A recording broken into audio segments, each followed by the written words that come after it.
हे friends, आज हम जानेंगे मिस्र के पिरामिड वहां के तत्कालीन सम्राट फेरोगणों के लिए बनाए गए स्मारक स्थल के बारे में, जिनमें राजाओं के शवों को दफना कर सुरक्षित रखा गया है। इन शवों को ममी कहा जाता है। उनके शवों के साथ खाद्यान्न, पेय पदार्थ, वस्त्र, गहने, बर्तन, वाद्य यंत्र, हथियार, जानवर एवं कभी कभी तो सेवक सेविकाओं को भी दफना दिया जाता था।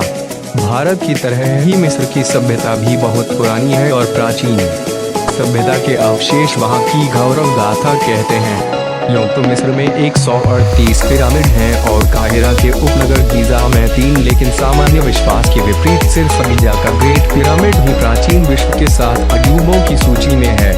दुनिया के 7 प्राचीन आश्चर्यों में शेष यही एकमात्र ऐसा स्मारक है जिसे काल प्रवाह भी खत्म नहीं कर सका। यह पिरामिड 450 फुट ऊंचा है। 43 सदियों तक यह दुनिया की सबसे ऊंची संरचना रहा। 19वीं सदी में ही इसकी ऊंचाई का कीर्तिमान टूटा। इसका आधार 13 एकड़ में फैला है, जो करीब 16 फुटबॉल मैदानों जितना है। यह 25 लाख चूना पत्थरों के खंडों से निर्मित है, जिनमें से हर एक का वजन 2 से 3 टनों के बीच है। ग्रेट पिरामिड को इतनी परिशुद्धता से बनाया गया है कि वर्तमान तकनीक ऐसी कृति को दोहरा नहीं सकती। कुछ साल पहले तक लेसर किरणों से माप जोख का उपकरण इजाद होने तक वैज्ञानिक इसकी सूक्ष्म समिति सिमेट्रीज का पता नहीं लगा पाए थे। प्रतिरूप बनाने की तो बात ही दूर।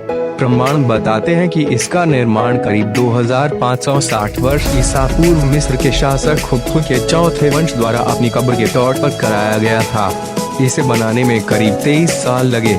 मिस्र के इस महान पिरामिड को लेकर अक्सर सवाल उठाए जाते रहे हैं कि बिना मशीनों के, बिना आधुनिक औजारों के मिस्र वासियों ने कैसे विशाल पाषाण खंडों को 450 फीट ऊंचे पहुंचाया और इस बृहद परियोजना को महज 23 वर्षों में पूरा किया। पिरामिड मर्मज्ञ इवान हैरिंगटन ने गणना कर हिसाब लगाया कि यदि ऐसा हुआ तो इसके लिए दर्जनों श्रमिकों को साल के 365 दिनों में हर दिन 10 घंटे के काम के दौरान हर दूसरे मिनट में एक प्रस्तर खंड को रखना होगा। क्या ऐसा संभव था? विशाल श्रम शक्ति के अलावा क्या प्राचीन मिस्रवासियों को सूक्ष्म गणितीय और खगोलीय ज्ञान रहा होगा?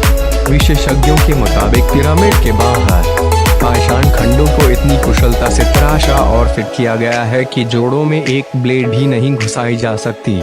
मिस्र के पिरामिडों के निर्माण में कई खगोलीय आधार भी पाए गए हैं, जैसे कि तीनों पिरामिड आर्यन राशि के 3 तारों की सीध में हैं। वर्षों से वैज्ञानिक इन पिरामिडों का रहस्य जानने के प्रयत्नों में लगे हैं, किंतु अभी तक कोई सफलता नहीं मिली है। मिस्र के डंडेरा नाम की जगह पर एक प्राचीन मंदिर है, जिसे मिस्र वासियों ने अपने एक भगवान हैथोर के लिए बनाया था। इस मंदिर की दीवार पे एक चित्र बना हुआ है, जो प्राचीन मिस्र में बिजली की उपस्थिति होने का संकेत देता है।